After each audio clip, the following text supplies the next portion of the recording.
Welcome back, my dear students. Today we are going to discuss the formulas or hints to solve the numerical problems related to the value added. Step number 1 is we will estimate the value of output. First is by multiplying price per unit to quantity produced,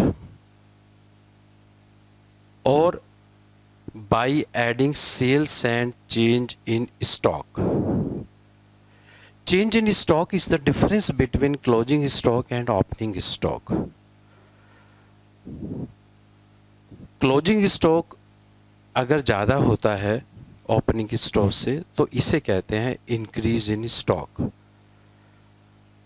In that case, we will add increase in stock in sale to get the value of output.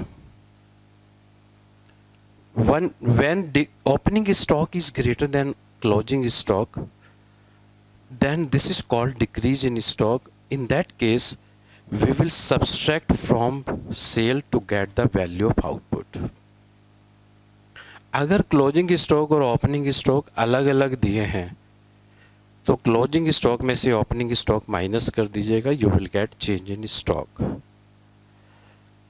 Now in place of sales sometimes they can give price and quantity sold. Price per unit multiplied by quantity sold will give you the amount of sale. एक चीज़ बहुत ध्यान से सुनिएगा, ध्यान रखिएगा. Price per unit multiplied by quantity produced will give you the value of output. Price per unit multiplied by quantity sold will give you the amount of sale. Another method of calculating the sale is by adding domestic sale and exports.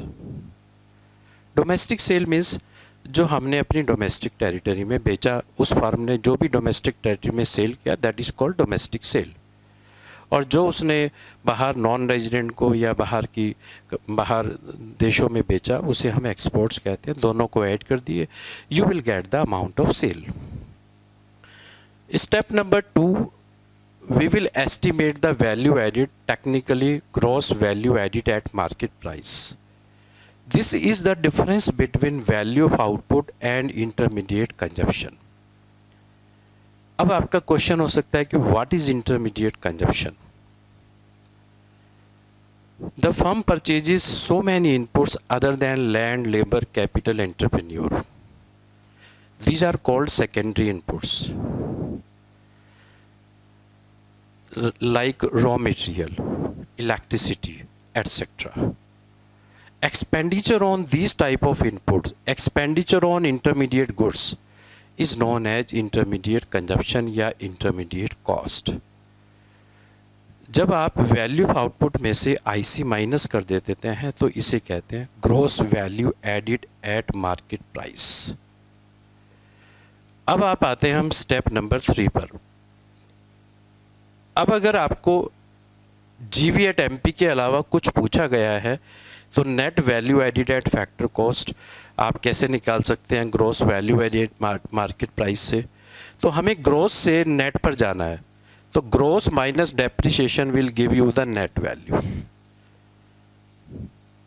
एक तो ये हुआ. Factor cost, market price से factor cost per जाना है आपको, तो net indirect taxes minus कर दीजिएगा. ये ऑलरेडी मैं पिछले वाले वीडियो लेक्चर में आपको बहुत डिटेल में एक्सप्लेन कर चुका हूँ. तो we will subtract the amount of net indirect taxes, that is the difference between indirect taxes and subsidies. अगर आप मार्केट प्राइस में से नेट इनडायरेक्ट टैक्स माइनस करेंगे, you will get the factor cost. अब ये डिपेंड करता है कि क्वेश्चन में क्या पूछा जाए. अगर वो एनवी एट एमपी पूछते हैं तो आप सिर्फ जीवी एट एमपी में से डेप्रिसिएशन माइनस कर देंगे. Depending on the question you have to perform these 3 steps. अगर वैल्यू ऑफ आउटपुट गिवन है तो स्टेप 1 को आपको नहीं करना है, स्किप कर देना है, ये भी ध्यान रखना है आपको। और कभी कभी नेट इनडायरेक्ट टैक्सेस में, जो कि इनडायरेक्ट टैक्सेस और सब्सिडीज़ का डिफरेंस है, इनडायरेक्ट टैक्स नहीं दिया होता, जैसे कि जिसे कहते हैं goods and service tax. Indirect taxes are those taxes which are imposed on the production or point of sale. इसलिए जब भी इनडायरेक्ट टैक्स सपोज कभी कभी नहीं दिया था अमेरिकन में, तो हम वहाँ पर 0 पुट कर देंगे, और कभी सब्सिडीज़ नहीं दिया तो वहाँ पर 0 पुट कर देंगे। तो ये जो डिफरेंस है net indirect taxes, that is indirect taxes minus subsidy, दोनों दिए हैं तो वो इनडायरेक्ट टैक्स में से सब्सिडीज़ माइनस करके नेट इनडायरेक्ट टैक्स की वैल्यू कैलकुलेट कर लेंगे हम।